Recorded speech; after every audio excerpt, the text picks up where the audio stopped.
That upheaval back then was not truly worth dwelling on. Within the confines of the Sculpture spatial domain, Shi Kongyu's strength had been almost entirely suppressed, and his sole purpose was to obstruct fellow Taoist Shi's breakthrough. Once that aim was achieved, he withdrew without lingering. As for outside aid, this place is utterly severed from the Holy Realm. Anyone who dared intervene would be openly challenging Shi Kongyu. So neither the willing nor the capable existed. Taoist Xie in white explained calmly. So that is how it was, Hanli replied, nodding as his thoughts turned inward. I still have matters to attend to. I shall take my leave now, fellow Taoist Han, Taoist Xie said, turning away.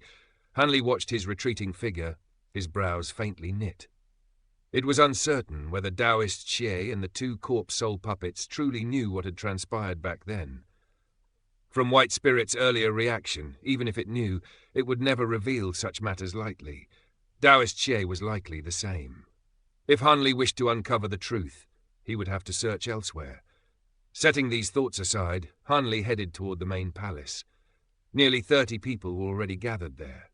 Taoist Xie was present, as were Violet Spirit, Shaxin, Mistress Lu Hua, Shi Chuankong, Zhuo Fa, Xuanyuan Xing, and even Zhu Ziwan and Zhu Ziqing. On one side of the hall stood a white stone platform. Atop it was a circular array dozens of feet wide, radiating intertwined white and golden light. Powerful spatial fluctuations surged from it, forming a vortex overhead that caused space itself to ripple like disturbed water. Welcome, fellow Taoist Han, Taoist Shi said as he rose. The others followed suit in greeting.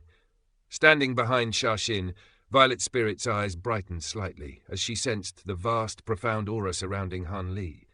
My apologies for keeping everyone waiting, Hanli said, clasping his fists. There's no need, Shaxin and the others arrived only moments ago, Taoist Shi replied. This teleportation array leads outside. I will activate it shortly. If there is anything you must settle before departing, now is the time. As he spoke, Taoist Xie flicked a finger, sending a streak of golden light into Hanli's body, restoring the flow of his immortal spiritual power. He then walked to the array where Shaxin joined him, and the two began discussing matters of the imminent teleportation. Hanli was puzzled by Taoist Shi's gesture, yet having his immortal power circulation restored was undoubtedly beneficial. He walked toward Violet Spirit and swept his sleeve, erecting a soundproofing barrier of light. Before he could speak, Violet Spirit smiled faintly. Don't get your hopes up. I'm only here to bid you farewell. You're staying behind? Hanli asked, surprise flashing through his eyes before understanding dawned. Taoist Shi must have already known her intentions. That was why he had restored Hanli's circulation. The Sculpture spatial domain is rich in star power. It's ideal for cultivating the heavenly baleful purgatory arts you gave me. I want to make further progress before heading to the Devil Realm, Violet Spirit explained. That's a wise choice. The Devil Realm isn't peaceful right now. You'll be safer here, Hanli agreed. I've also begun cultivating the spirit refinement technique, Violet Spirit added, resolve shining in her gaze. I knew you would choose this path. Hanli sighed helplessly. My aptitude in spiritual sense cultivation isn't inferior to yours. If you can master it, so can I, she said with a playful smile. Very well, but if any issues arise, contact me immediately, Hanli said solemnly. She nodded. Hanli then retrieved several special items from his star power storage ring and placed others inside. Removing the ring from his finger, he slipped it onto hers. It may not look impressive, but this storage ring functions within the Sculpture spatial domain. Since you're staying, it's yours. I can't accept something so precious, Violet Spirit protested, trying to remove it. There's no need. I'm leaving this place. Outside, it'll be nearly useless to me, Hanli replied with a smile. She laughed softly. Right, I forgot. The ring contains the complete heavenly baleful purgatory arts and a reincarnation palace mask. You can contact me through it if needed. There are other items inside as well, useful ones, Hanli continued. Moisture welled in Violet Spirit's eyes as she nodded. Be cautious while I'm gone. If trouble arises, seek fellow Taoist Shi's help, Hanli said. After conversing a while longer, Hanli dispersed the barrier and turned to Shi Chuankong. I owe you greatly, fellow Taoist Han, Shi Chuankong said earnestly. Like Violet Spirit, I'll remain here for now. I came to see you off. You're staying as well? Hanli asked. Pokong can no longer be trusted, and I'm still weak. Rather than returning to the Night Sun Empire, it's better I cultivate here. With my ties to you, I trust I'll be treated well, Shi Pokong replied. Then I'll leave Violet Spirit in your care. Han Li said with a nod. Taoist Xie and the devilish monarch were sworn enemies. Whether Shi Pokong stayed by choice or coercion was unclear. Han Li chose not to pry. Violet Spirit hardly needs my protection, Shi Pokong laughed. She's the brightest talent in Puppet City now. She's been the one looking after me. Brother Han's friends are my friends, Violet Spirit said warmly. And as a prince of the Night Sun Empire, I may need your help once I leave this place. Leave it to me, Shi Pokong declared confidently, pleasing Han Li. It seemed Violet Spirit would be well protected both here and in the Devil Realm. I'm leaving now. Take care, Han Li transmitted to Violet Spirit. She responded in kind. I heard you're returning to the Immortal Realm afterward, Shi Pokong said sheepishly. I never fulfilled my promises to you. You already did enough by helping me find Violet Spirit. The rest I'll handle myself, Han Li replied, easing Shi Pokong's expression. Is everyone else heading to the Devil Realm? Han Li asked privately. Yes. Fellow Taoist Xie seems to have a plan, Violet Spirit replied. Once preparations were complete, Taoist Xi summoned Han Li. He stepped onto the teleportation array with Sha Xin and the others. Chanting an incantation, Taoist Xi formed hand seals. The vortex above accelerated, condensing into a black spatial passage. Immense suction engulfed them all. Han Li cast one last glance at Violet Spirit before being drawn in and vanishing. She shuddered, staring at the empty space where he had stood. Above a primordial forest in the Devil Realm, a sphere of radiant white light bloomed, expanding rapidly. Space churned within as a black doorway tore open. One by one, nearly 30 figures emerged. Sensing the world's origin chi, joy and relief crossed Han Li's face. Freed from the constant spatial pressure, the others felt the same. Han Li inhaled deeply, releasing his spiritual sense to scan the surroundings. Moments later, his brow lifted slightly, as if he had noticed something. Fellow Taoist Han, my master has tasks for me. I'll take my leave, Sha Xin said, saluting before departing hurriedly with the others. Han Li watched them go, then transformed into a streak of azure light and sped off in another direction, vanishing into the distance. A dark alley branched from the bustling main street of Night Sun City, narrow and deserted, its depths ending at an ancient stone wall, scarred by countless pits and fissures left by time's erosion. Dusk was approaching, and the dying sun cast a slanted orange glow across the alley walls, stretching shadows long and thin. At that very moment, space rippled soundlessly, and Han Li stepped straight out from the stone wall amid faint spatial distortions. As soon as his feet touched the ground, he flipped his hand, producing a mask of the Reincarnation Palace. The instant it settled upon his face, his appearance shifted, his features sharpening into those of a devilish young man, a short horn protruding from the center of his brow. Without hesitation, he strode toward the alley's entrance. Just beyond it stood a massive tree with luxuriant foliage, its canopy spreading wide like a colossal umbrella. Several people were gathered beneath it, chatting animatedly. Among them, a black-clad man spoke the loudest, his voice ringing with conviction. He scoffed, declaring that the third prince would make an excellent ruler. In the past, entering the Maha area required endless identity checks, but ever since the third prince took charge, many of the rigid decrees left behind by the first prince had been swept away, making life far more convenient. A thin, elderly man shook his head in disagreement. Though travel was easier now, he argued, safety had suffered. When the first prince governed, people could walk the streets without fear. Now, disputes were frequent, and fights often spilled into public areas, damaging homes and harming innocents. Cradled in his arms, a young boy spoke innocently, wishing that the two princes could rule together. His naive words drew laughter from the group. Han Li approached and cupped his fists in greeting. He politely explained that he had just arrived from outside the city and did not know his bearings, asking where he currently stood. The black-robed man replied that this was the southernmost part of the Lhasa area and asked where Han Li intended to go. Feigning surprise, Han Li exclaimed that he wished to visit a senior clansman in the Maha area and had believed himself close already. Hearing that he was still far away, he marveled at the city's immense scale. Smiling kindly, the elderly man advised him to hire a beast-drawn carriage at the market ahead, lest he waste an entire day walking. Han Li lingered instead, asking casually whether the Holy Monarch was no longer presiding over the city. The black-robed man laughed, astonished at his ignorance, and explained that the Holy Monarch had entered seclusion 500 years ago, leaving governance to the third prince. Han Li nodded, remarking that the first prince had once overseen affairs in the Holy Monarch's stead. The elderly man sighed, revealing that the first prince had vanished over 1,000 years ago.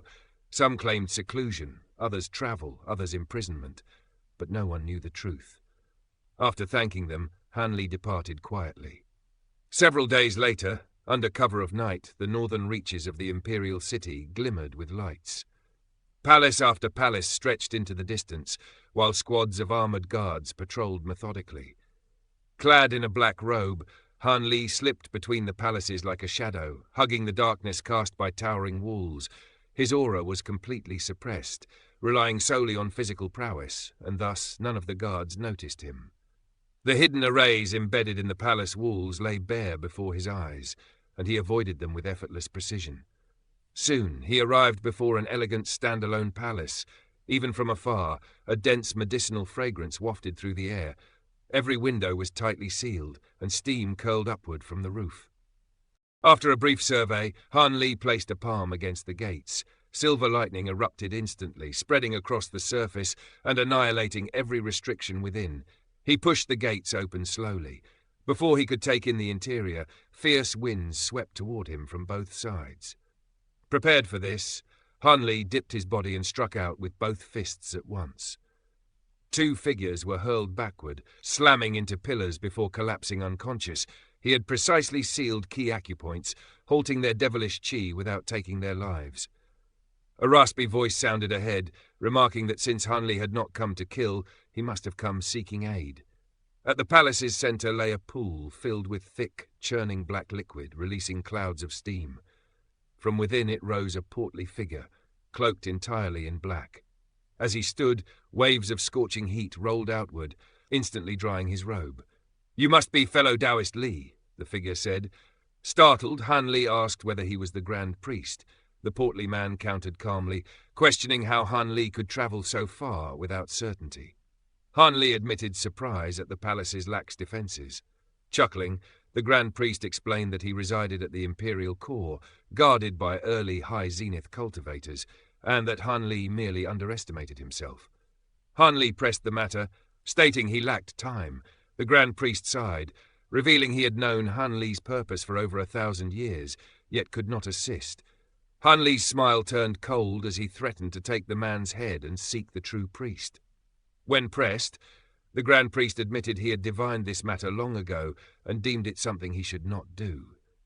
Han Li seized upon his words, pointing out that should not did not mean could not, and urged him to divine once more. After brief hesitation, the Grand Priest agreed, producing 5 ornate coins and tossing them skyward. They landed in a pentagonal pattern upon his palm, and his face drained of colour. Shocked, he demanded to know Han Li's identity, remarking upon the chaos of his fate. Han Li answered coldly that the priest had glimpsed something forbidden. 9 azure bamboo clouds, warm swords burst forth, cleaving space as they encircled the Grand Priest. Recognition dawned in the man's eyes, and he asked if Han Li bore the surname Han. Han Li's killing intent surged, darkening his expression. With a resigned chuckle, the Grand Priest revealed a reincarnation badge, identifying himself as a fellow member of the Reincarnation Palace. Though Han Li's expression shifted, his swords remained ready. The Grand Priest stated calmly that identity no longer mattered. He could now grant Han Li's request. Han Li swept his sleeve, summoning a door of silver light that opened into the Flower Branch domain. Stunned, the Grand Priest recognized it as a legendary domain treasure. Han Li nodded, asking him to wait. Stepping through the silver door, Han Li soon returned from the bamboo pavilion, carrying Weeping Soul into the palace.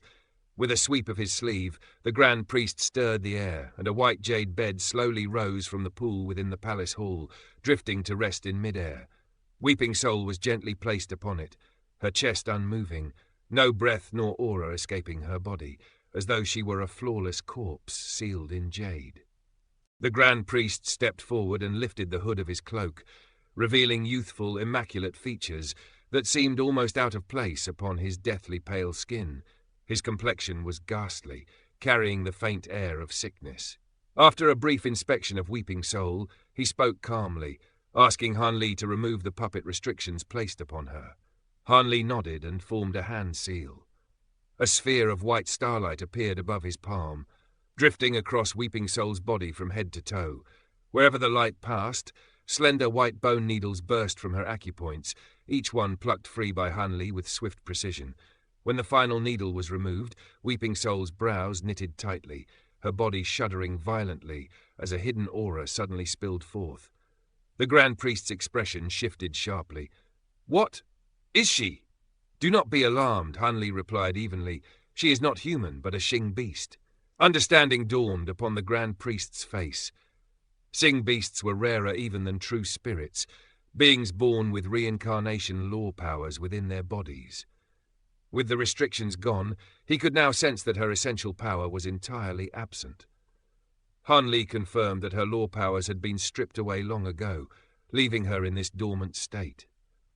The Grand Priest pondered briefly before explaining that she must have been struck by reincarnation law powers, causing her essential power to fall asleep.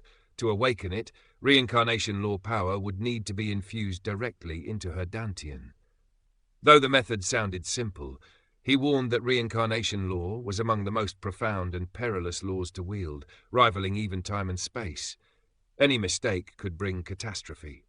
When Han Li asked if the Grand Priest cultivated reincarnation law, the latter smiled faintly, explaining that his position came from a divination art that allowed him to borrow a trace of reincarnation power to glimpse the future, though true mastery was still far beyond him. He was just about to proceed when his voice abruptly faltered. The two turned at once. Weeping Soul, who had been curled upon the bed, suddenly relaxed and lay flat. Wisps of white light streamed from her glabella, scattering into the air. Alarmed, Han Li demanded an explanation. The Grand Priest replied that without essential power as an anchor, her soul could not remain bound. The bone needles had been forcibly locking her soul in place, but they were harmful by nature. Now that they were gone, her soul was dissipating faster than ever. Han Li immediately activated his spirit refinement technique, sending a thread of spiritual sense into her glabella, stabilizing her soul and halting the escape of light. With solemn resolve, he urged the Grand Priest to begin at once. The Grand Priest agreed, instructing Han Li to stand guard, as the process could not be interrupted.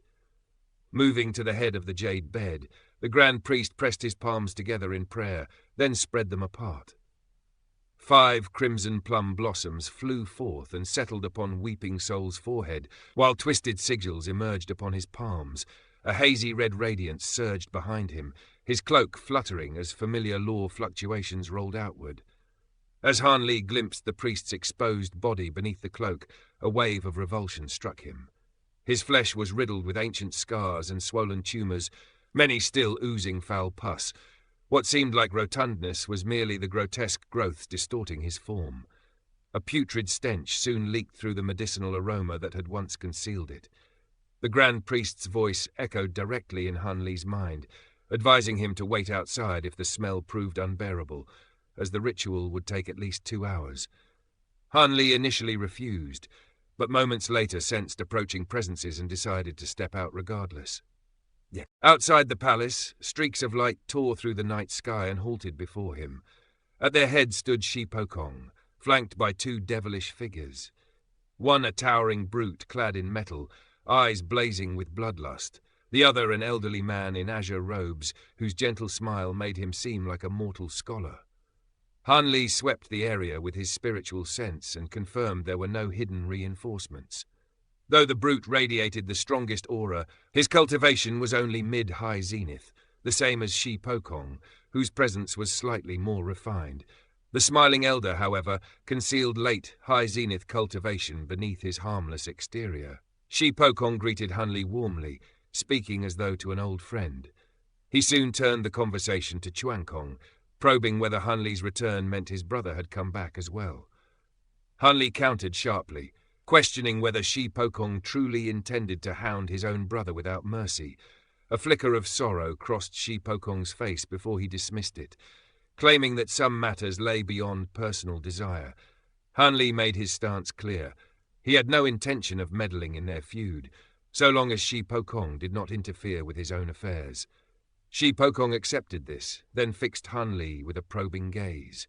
He asked in a low voice what had truly occurred in the sculpture spatial domain, why every pawn he had planted there had fallen silent without a trace. If curiosity gnaws at you so badly, then enter the sculpture spatial domain yourself and see, Han Li said with a cold sneer. But don't blame me if you die there as well. That place is far more dangerous than the Devil Realm. Even the first prince lost his life within it. So Jianfeng truly perished. What a pity. Say, Shi Pokong sighed softly. The two figures beside him stiffened in shock at the confirmation. Han Li remained where he was, silent and watchful. There is no personal grudge between us, fellow Taoist Li, Shi Pokong continued slowly. In truth, I have long admired you. The situation in our holy realm is still unsettled, but surely you can see who stands the better chance between Chuankong and myself. I care nothing for your power struggles, Han Li replied flatly. As long as you do not interfere with the Grand Priest, I will overlook your attempt to have both fellow Taoist Shi and me killed in the sculpture domain. Once Weeping Soul is cured, I will leave the Devil Realm at once. That is my condition. Shi Pokong's gaze sharpened. You need not recount everything that happened there, but tell me this, what of Chuankong? Is he alive? Has he returned? I have been clear enough already, Han Li said icily. Do not press me further. With that, his figure vanished. In the next instant, Han Li appeared before the palace gates and stamped his foot into the ground. A thunderous boom erupted as violent shockwaves blasted outward, shattering a wide section of the stone plaza. A bloodied figure was forced out from beneath the earth, tumbling away in panic. Han Li had restrained his strength to avoid damaging the palace. Otherwise, the hidden watcher would not have survived at all. It was a thin, wiry devil with black scales and clawed fingers, clearly adept at burrowing. He fled several thousand feet before attempting to sink back underground. Han Li appeared before him in a blink, seized him by the throat, and lifted him into the air. Impressive, Han Li sneered. You nearly slipped past my senses. He carried the trembling spy back before Shi Pokong's group. Shi Pokong's face darkened. The burly subordinate beside him roared, "Release him!" Even the thin elderly man lost his smile, fury flashing in his eyes. Here, Han Li said lightly. With a casual snap, he broke the spy's neck and tossed the corpse at the burly man's feet. How dare you? The man bellowed. Devilish chi surged as his body swelled to several 100 feet in height. A massive black octagonal warhammer formed in his grasp, crimson patterns igniting across his skin and radiating strange suppressive power.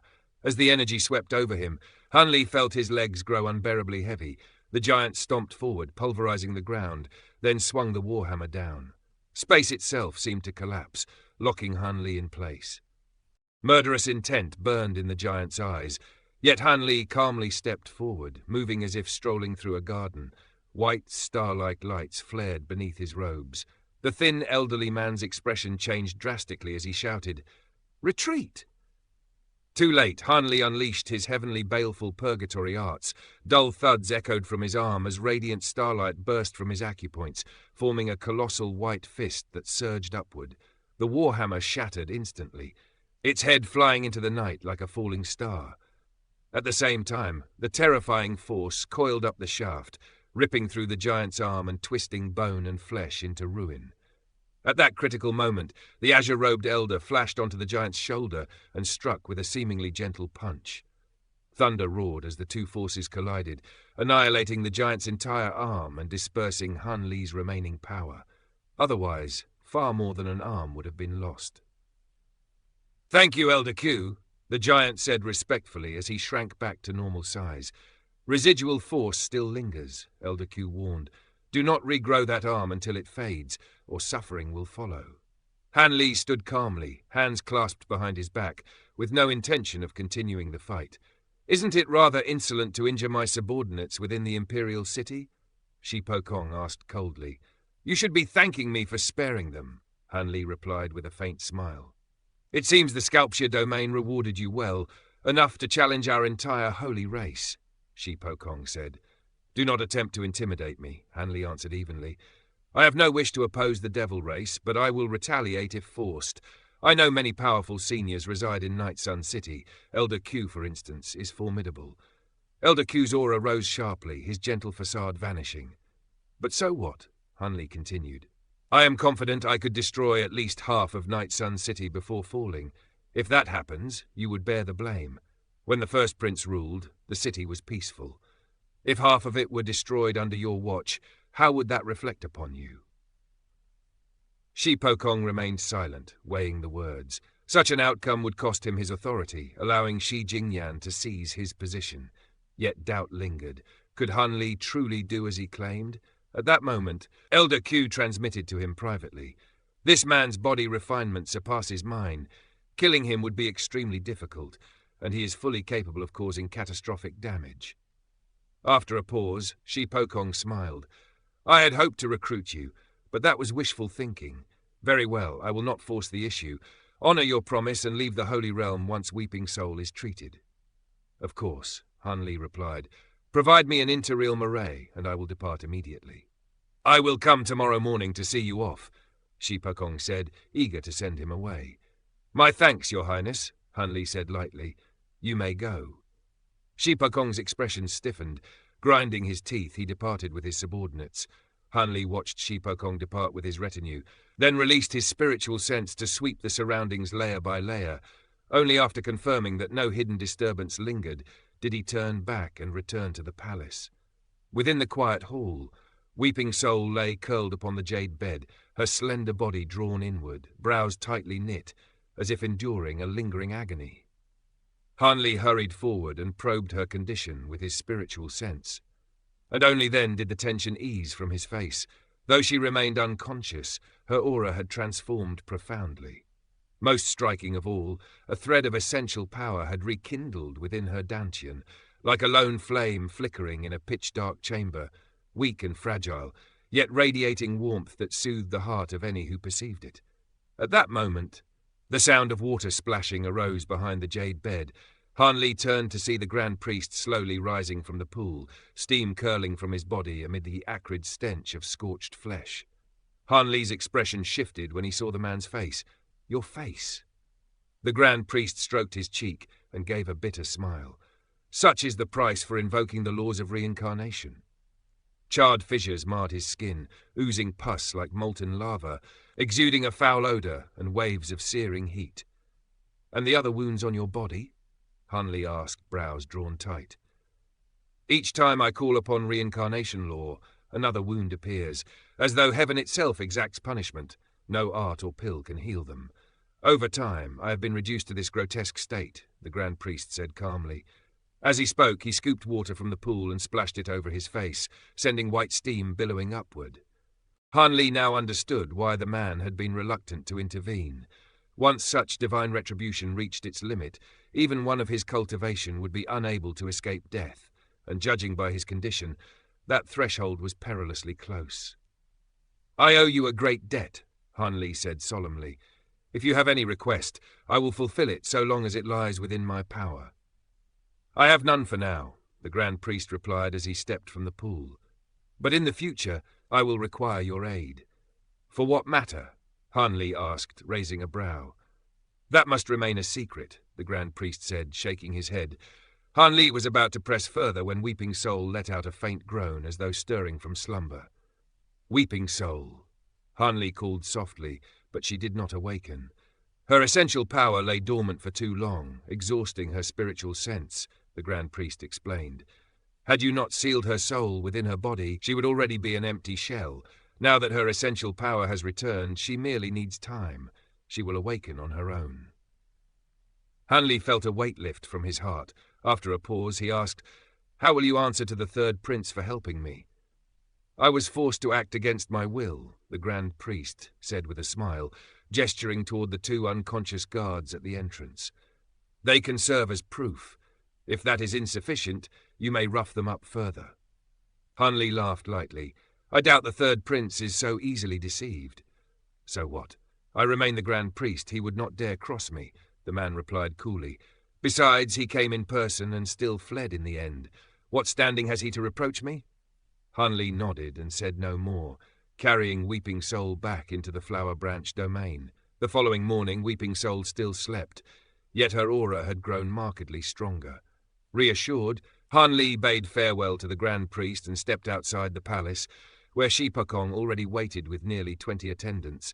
Among them were Elder Q, 3 late High Zenith cultivators, and several more at early and mid-High Zenith stages. Hanli smiled faintly. Your Highness intends to frighten me into submission? Hardly, Shi Pokong replied smoothly. You arrived as an honored guest. Naturally, your departure must be ceremonious. Your courtesy is noted, Hanli said. With that, he vanished and reappeared ahead of the group. Shi Pokong's gaze darkened slightly as he strode forward alone, the others following at a distance. Fellow Taoist Li, he asked, is it too late for me to regret not recruiting you as an ally? Do you mean when I first arrived, or before I entered the Sculpture spatial domain? Hanli asked with a smile. Is there a difference? None, Hanli replied. Before you handed me that explosive space realm talisman, you still had a chance. From that moment on, it was already too late. A pity indeed, Shi Pokong sighed. Hanli's expression grew distant. Did matters truly need to come to this between you and him? Shi Pokong understood he meant Shi Chuankong. He sighed deeply, dejection flashing across his face, but said nothing. Neither spoke further as they continued onward. They descended upon a plaza in the southern wing of the Imperial Palace. Ahead stood a conical pagoda carved with countless interlocking ring-shaped patterns, forming a vast and intricate array that extended down to the ground. The pagoda rose less than 2,000 feet, its foundation occupying a third of its height.